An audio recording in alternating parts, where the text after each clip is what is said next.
welcome to issue number 15 of Headline Heroes, a comedy podcast where we take today's headlines and create a comic book origin story. My name is Drew Mick. I'm Nathan Haynes. And I'm Tanner Ackerman. So, guys, are you excited for the NBA awards show tonight? Is that tonight? Yeah. What? Oh boy. Yeah, what time is that? Oh, come on. I know you've had this mark on your calendar. Yep. As soon as we're done recording, I'm going to put on my basketball jumpsuit and get out the old Bieber. All right. You know, the basketball. I know you're a huge NBA fan. Who do you think is going to win MVP? The Philadelphia Flyers. Now, I noticed you picked an entire team instead of an individual person, and also a hockey team. There's no I in team, and anyone with a dream can do it if they try. Well, I think if they can screw up the best pictures for the Oscars, then I don't see how a whole team can't win MVP. I guess you're right. Thank you, in Drew. a different sport. I mean, it's 2017. Drew, who is your pick for MVP? Bobby Fischer, and here's why. Yes. Please elaborate. I don't know if he's still alive, but I think he deserves it because I'm gonna switch it up. You guys. I'm gonna say Bobby Knight because he is a good display. He exudes teamwork and just motivation, and I think he's got that big smile on his face every time I see a picture of him. Yeah. Bobby Knight, known as a very jovial person. Uh-huh. Yeah. Now, Tanner, this eludes me. What team did Bobby Knight coach? Well, he coached a college team, mostly known for Indiana and then Texas Tech. So, I mean, you guys are both going wild cards here. Not even an individual player or in the same sport. I think if we win this, you owe us a lot of money, Tanner. Gained, okay. I mean, honestly, if the listeners would just listen to you guys and bet on what you guys are saying, they would probably win quite a bit. Too bad this is going to come out well after the awards. Yeah, we'll set up a tweet poll. If you're listening to this and you think, by the time this comes out, it's long gone, right? Oh, yeah. Well, we'll still set up the poll. If you think Bobby Knight wins, you tweet that. And what did you say? The Philadelphia Flyers is what Nate said. Now, Tanner, at what time, remind me, what time should I tune in for the special category most erotic trick shot? Oh, okay. That's probably the most hyped one of the night. And so who do you think is going to take that one? Well, first, who do I think is going to take it? Mm-hmm. I'm going to say Dirk Nowitzki just because he's very central out there on the court, which I know I don't need to tell you guys. I know you're all very big fans of him. What was the name of his trick again? You know that one. The Cincinnati bow tie. Oh, what does that entail for our listeners out there? I mean, we all know what it is, but what's that? What is that? Well, okay, so he, he's going for a free throw. And what he does is he sets the ball down, turns around and drops his pants. So he takes a dump right on the ball. Oh no! We've gone 15 episodes without talking to poop, and frankly, I'm surprised it wasn't me that brought it up. You think that's the most sensual? I mean, you should have seen the play, Drew. we learned a lot about Tanner, I guess. Also, that'll be at 8:45 Central Time is when that award will get announced. Oh, okay, perfect. Thank you. That's all I needed to know. I forgot that I have a game of basketball. You can't miss the big game. I suppose they can't be without you, Nate. Yeah, you know how I lead that team. Now, here's a question. If one of our superheroes or supervillains, which one is most likely to be in the NBA? I think we touched on this in the first episode we ever did, which is Bushido Sobo. We did. That 20-foot vert. Oh, yeah. She could be on the Harlem Globetrotters. I remember you saying that. Now, what about espresso or double shot or anything? I feel like at least the fast one would probably be pretty useful so that's three. Now, if what is it, 5 on a team? Now, if they were going up against the Monstars, who would complete? Okay. Who would complete their team? Michael Jordan. Okay, yeah. Do you guys remember in episode 9 when we made that Michael Jordan, the basketball man? Yeah, I do remember that. Didn't we? He was able to take off his bald head and dribble it like a ball. That was his superpowers. That's exactly what he's wearing is Hanes underwear. Oh, geez, straight out of my dreams and onto the podcast. Now we need one more person. I'm gonna say Mech Gruff, because I mean we've all seen Air Bud. Oh shit! You're so right. Coached by Bobby Knight. That is our starting lineup. Wait, I do have a question though. A regular basketball game, as we all know, is complete my sentence. How long it is time-wise? 48 minutes long. Yeah, exactly. So, just like I was gonna say. So Derek, if he did it right, like say we only put 4 members of the team on the court and then just like put Derek courtside and they're like, we need another player, and he goes, damn it, I just wanted to eat my nachos and watch this game, but I guess I'm really good at basketball now. Okay, for the next hour. I actually have to give a shout out real quick to one of our listeners, Michael, who approached me and told me that exact scenario this weekend. Wait, what? Really? Saying that, yeah, I'm not even kidding. He told me that he wishes we would have brought that up with Derek, that he should have been an NBA player, and they just put him in for the fourth quarter always. So Nate, what is it we do here? Okay, what do we do here? We've been talking about basketball I've been so deep in the basketball paint for so long that I know that was a good basketball thing, I think. So what we do here, we've kind of alluded to, is every week we are going to take articles, bizarre headlines that we found across the internet, and pick one at random and try and use that random headline to create a comic book origin story for like a supervillain or superhero. Kind of depends on the week.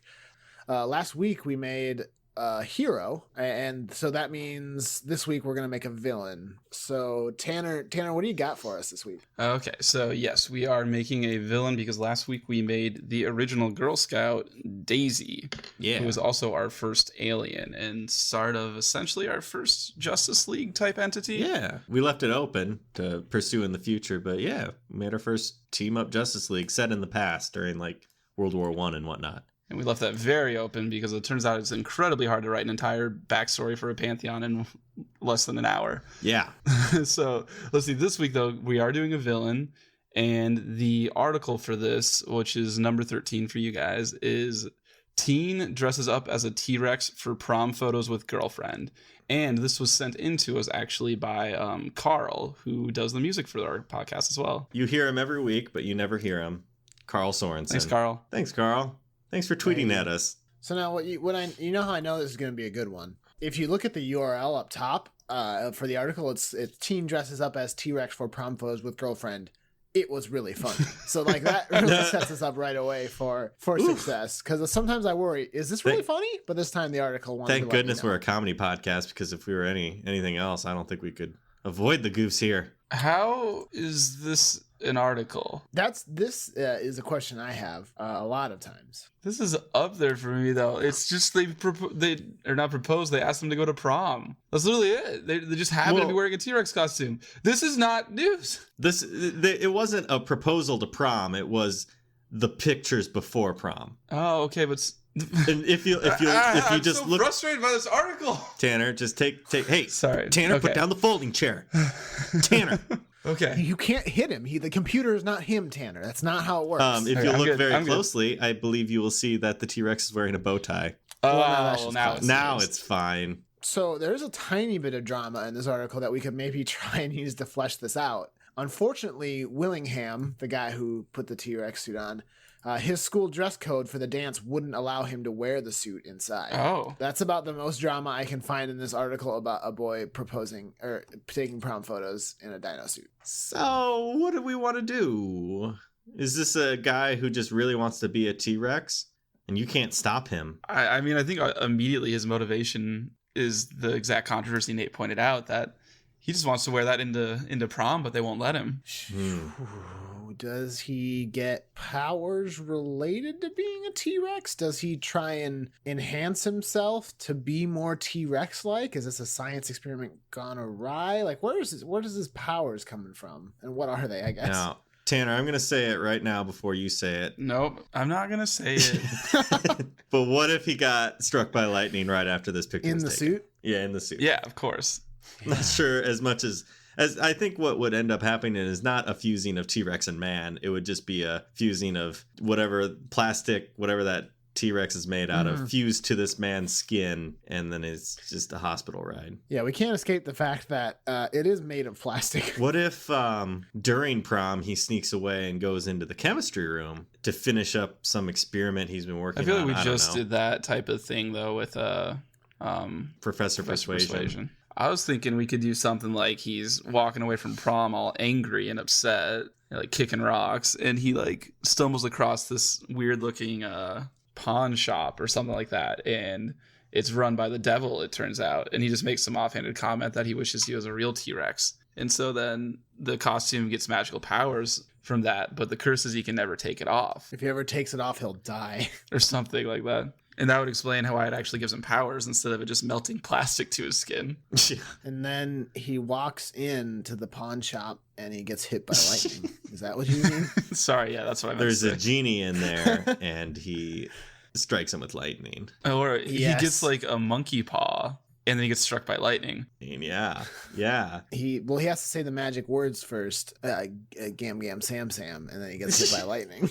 Or he gets this giant just rod, like metal rod that they give him, and he just walks out, and it's like a really bad thunderstorm outside, and then he hits by a bus, and it gives him powers. It could be he gets cursed, but like maybe he pisses off this shopkeeper, and it's like kind of like turns out the shopkeeper is Christopher Walken or some stupid shit like that, and he curses him. Maybe the shopkeeper's like, take off your T-Rex costume if you're going to be in my shop or something like that, and he gets offended by it. Oh, yeah, Kid says no. He says, I'll never take it off, and the guy gets all mad. He says, that's right, you won't, and then he curses him.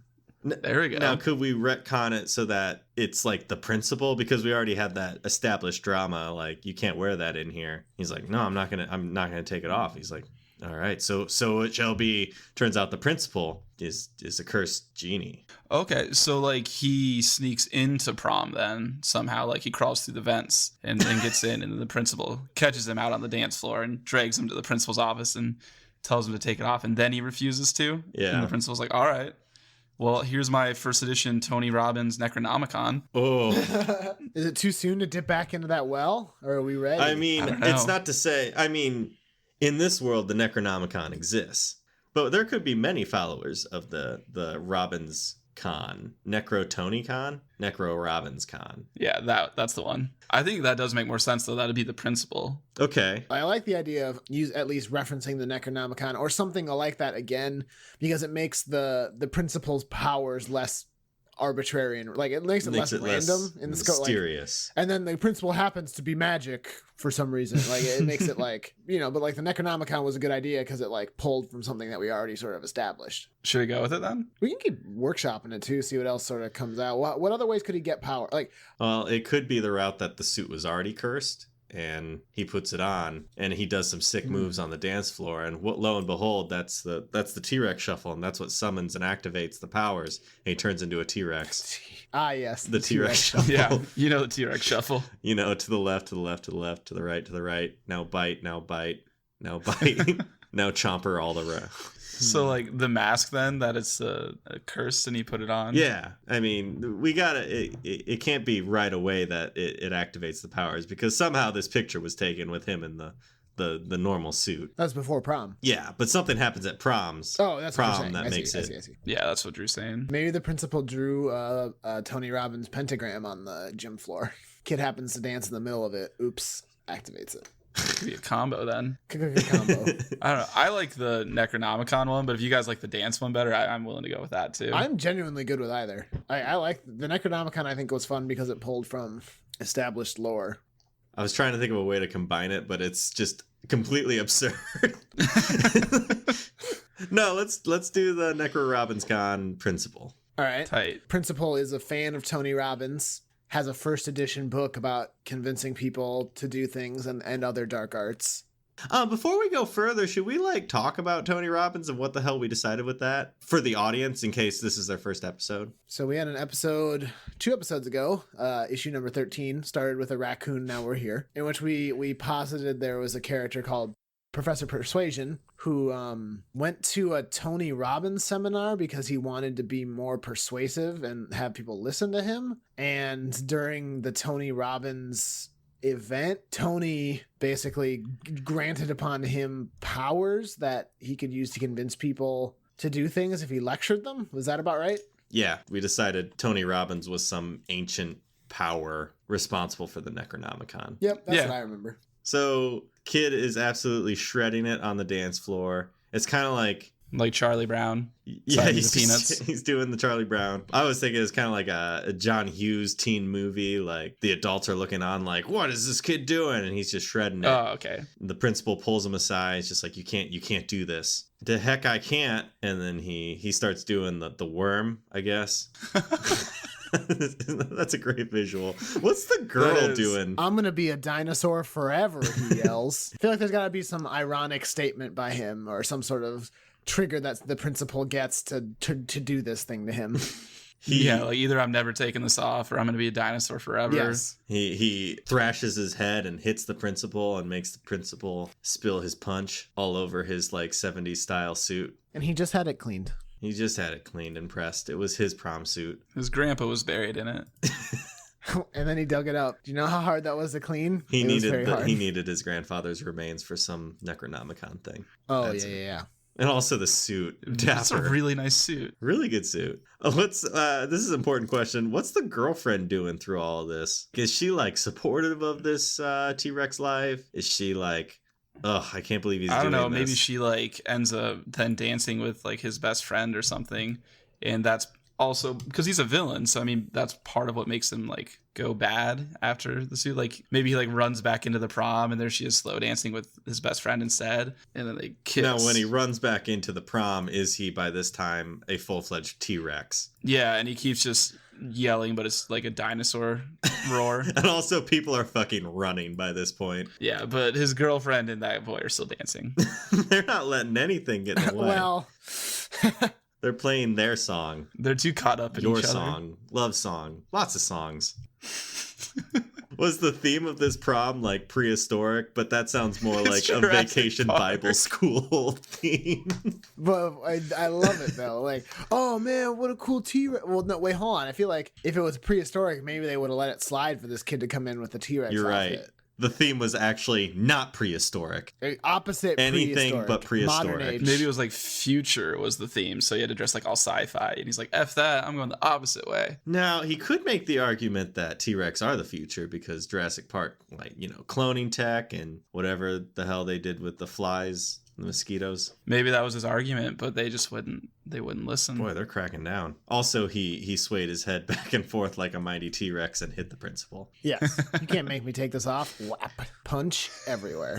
So is his powers that he literally just turns into a T-Rex? Does he ever turn back into a human inside of a T-Rex outfit, or is he just always a T-Rex? Maybe he can turn back into a human. Yeah, I think so. And maybe he's wearing the T-Rex suit, or maybe he's not. It's just now the suit is inside him, and when it comes out, it's a full-fledged T-Rex. Now, I don't know. Do we want it to be a curse where he's always wearing the costume, or the curse is just that he'll turn into one? Either or both could be good. Together. A T-Rex, like a real T-Rex. Mm-hmm. Oh yeah, that's for sure. Okay. That's not getting removed from the table. It's just when he's not the T-Rex, do we want him to have the suit on or not?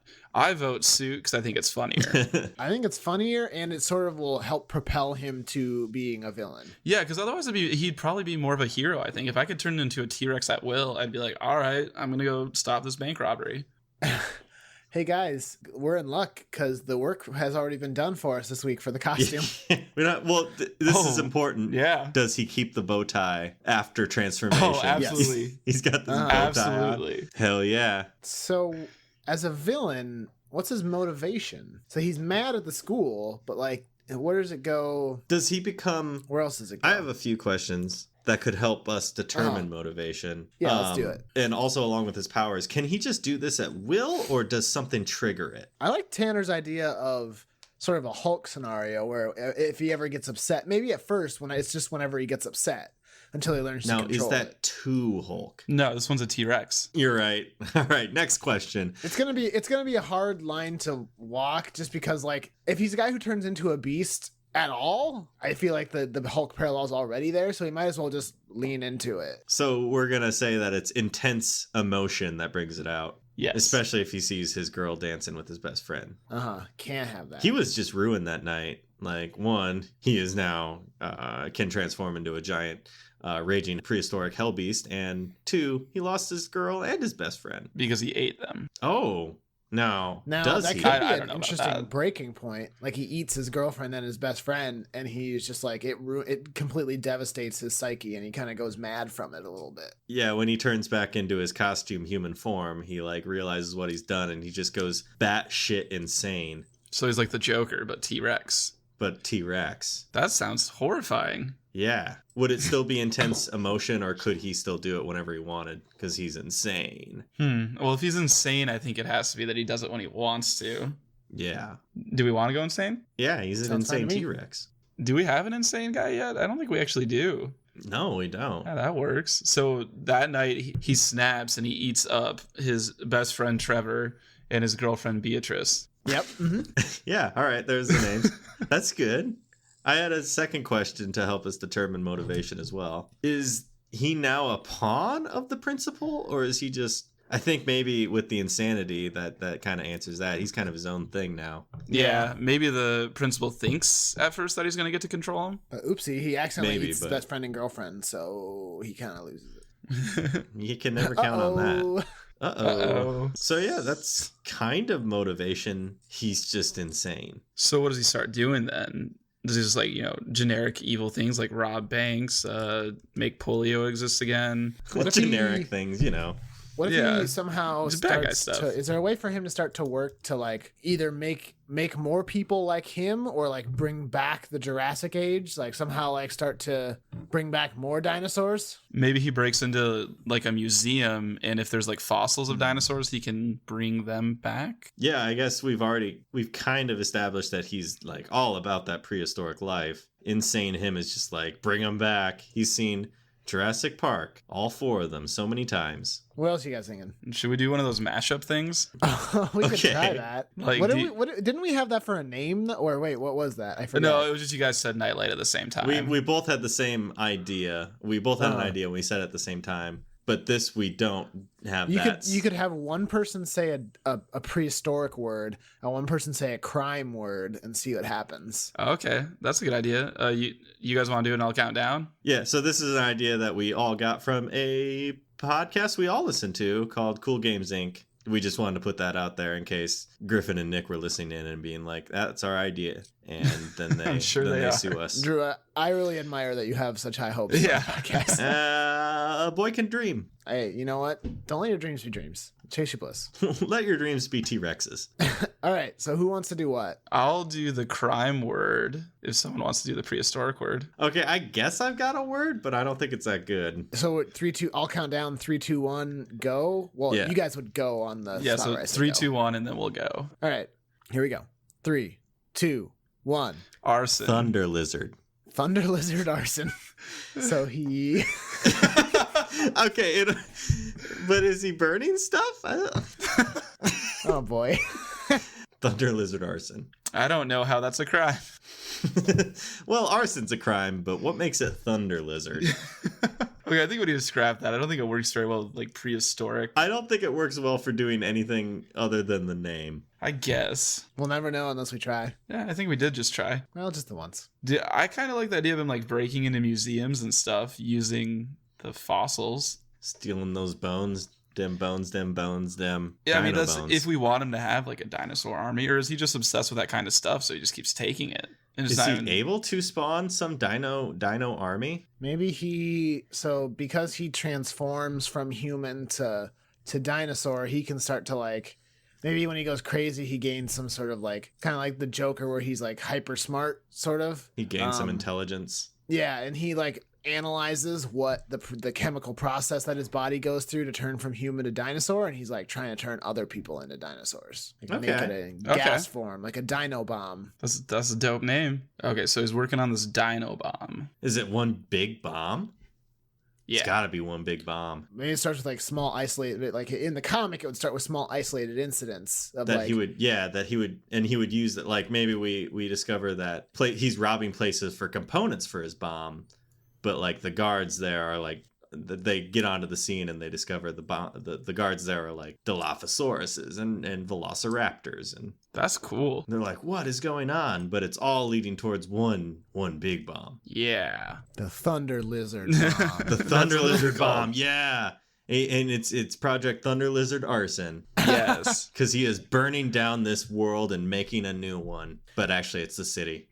Wow. That's actually the most fleshed out plan we've ever really done.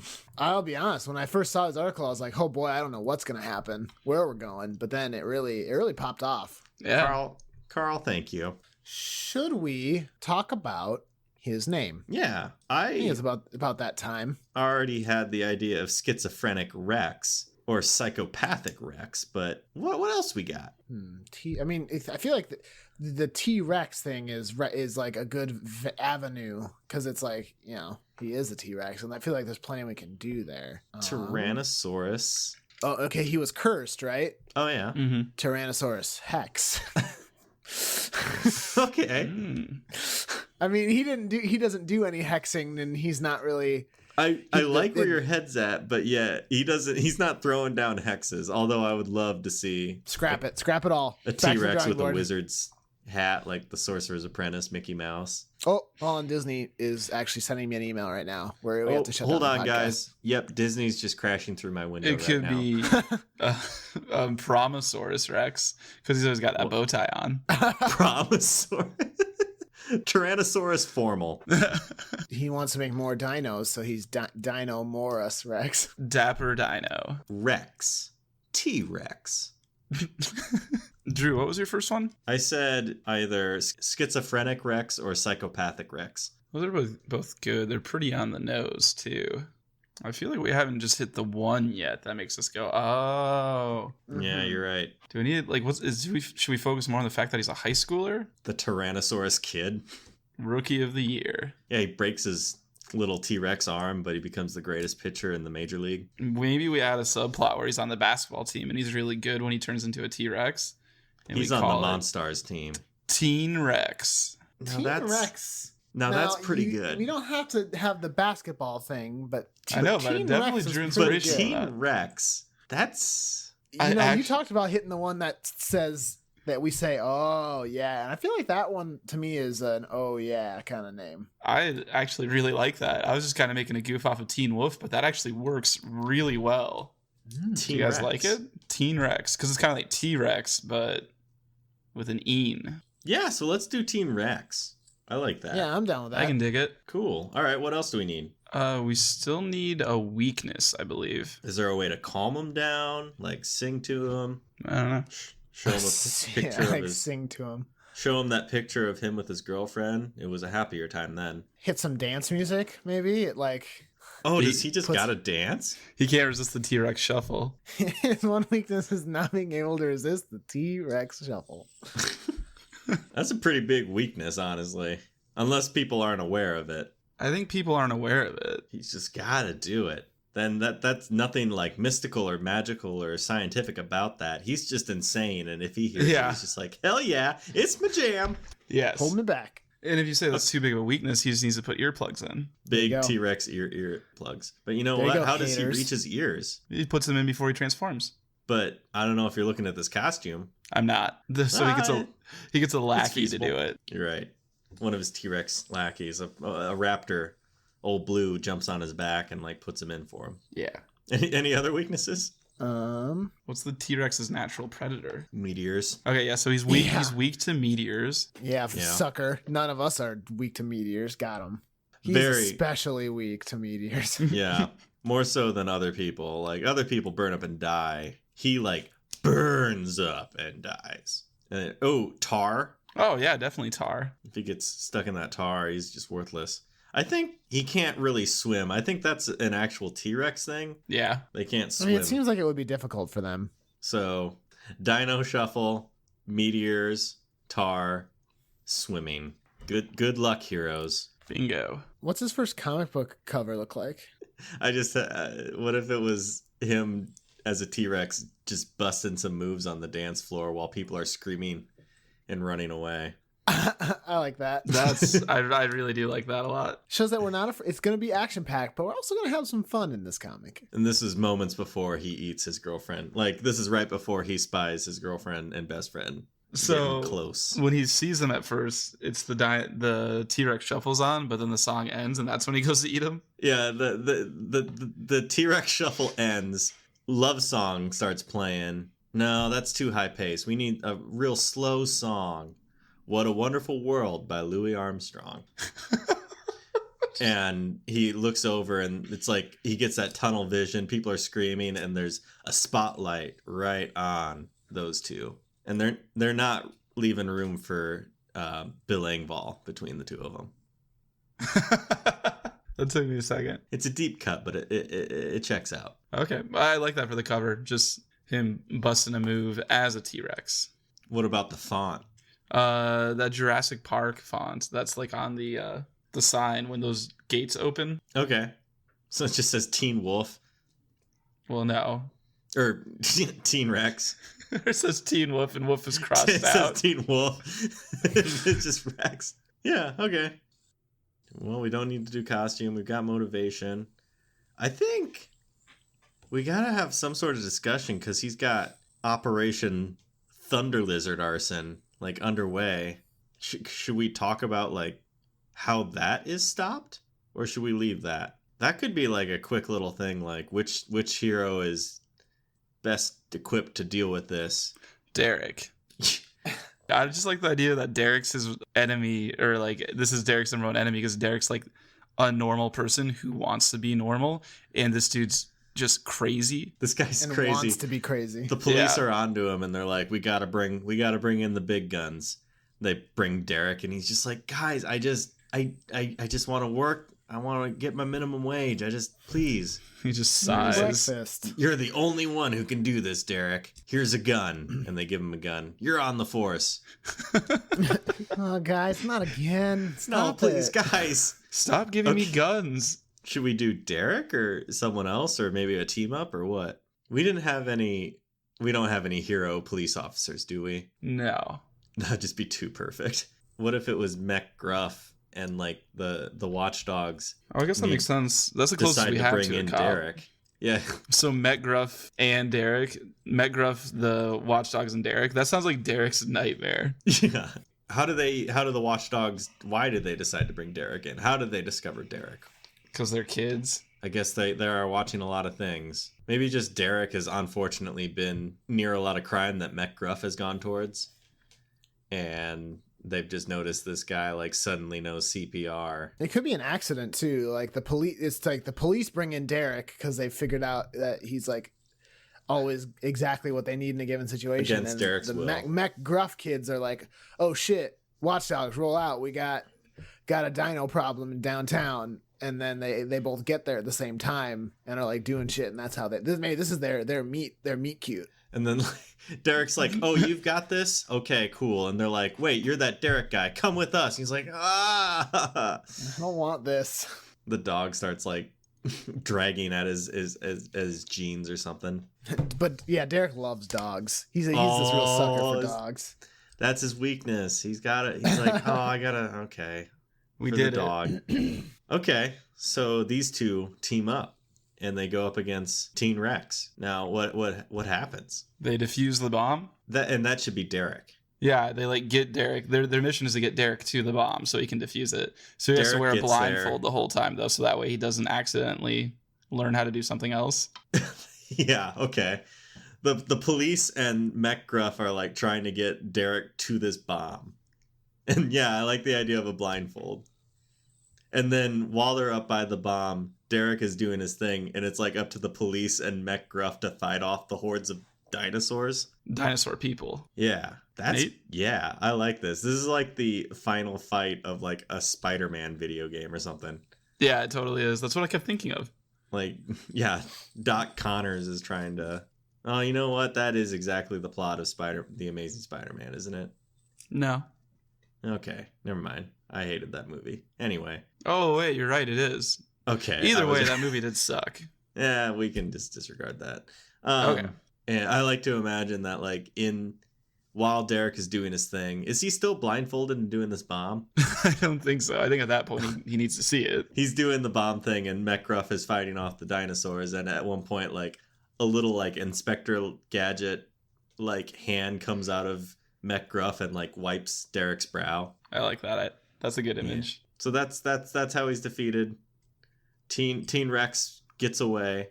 But he's been exposed. Now they know that what he's doing, what his plan is, and he's no longer working in secret anymore. Yeah. But he's still got aspirations to make more dinos. Yeah. The big bomb failed, and now the police are going to be looking for that. Maybe next time it's the water supply. Maybe it's food. Maybe it's dispersed via bugs. You know, I don't know. Maybe we got a team up there between Infestra and Teen Rex. I feel like she wouldn't go along with that. Listen, a lot of things can happen. This is the beginning of our universe. Who knows where people are going to be? Endless possibilities. Maybe she thinks she needs him. She's like, you know what, to get my... I mean, I don't want us to speculate too much here. We've already done a lot of team up speculation, but I mean, she's got aspirations to take down NASA, and maybe he's the kind of... Maybe a dino army wouldn't be overlooked in her plan. Plus, maybe he can bring back some prehistoric bugs, you know? Oh shit, the most powerful of them all. Yeah, alongside her scarabs. Yeah, that's real good, guys. Good job. Good job, everyone. Anything else we need to do? I don't think so. I think we got everything. Yeah, we've done the connections to current Pantheon. Heck yeah, we've done that. Bringing back Derek. I honestly wasn't sure how we would ever bring back Derek, but we brought back Derek. He's always applicable. He's like, at the end of this, he's just like, the issue's coming to a close. He's just like, can you guys like pay me for this? And they all start laughing. It's a good like, haha, and then it's a freeze frame, and Derek just is pissed. Should I wrap it up? That was easy. Yeah, do it, man. Okay, this has been issue number 15 of Headline Heroes, featuring our new supervillain, Teen Rex. As always, we wanted to thank Brett Jacobson for creating the art for our show, as well as Carl Sorensen for creating the music for this podcast, as well as submitting this amazing article that we used this issue.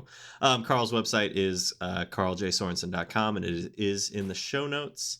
If you have any articles you'd like to see us discuss, our email is headlineheroescast@gmail.com. Otherwise, we also would love it if you could tweet them at us at headline_heroes. Give us that follow there. If you're listening on iTunes, it'd be great if you could hit that subscribe button, leave us a rating and a review. It really helps us out, lets us know what we're doing, you're listening, how we're doing, what we could do better.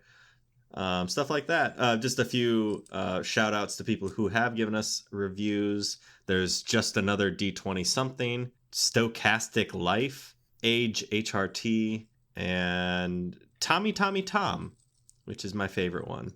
All right. Yeah. So if anyone could do that, that'd be amazing. So again, thank you for joining us, and we hope you'll pick up the next issue of Headline Heroes.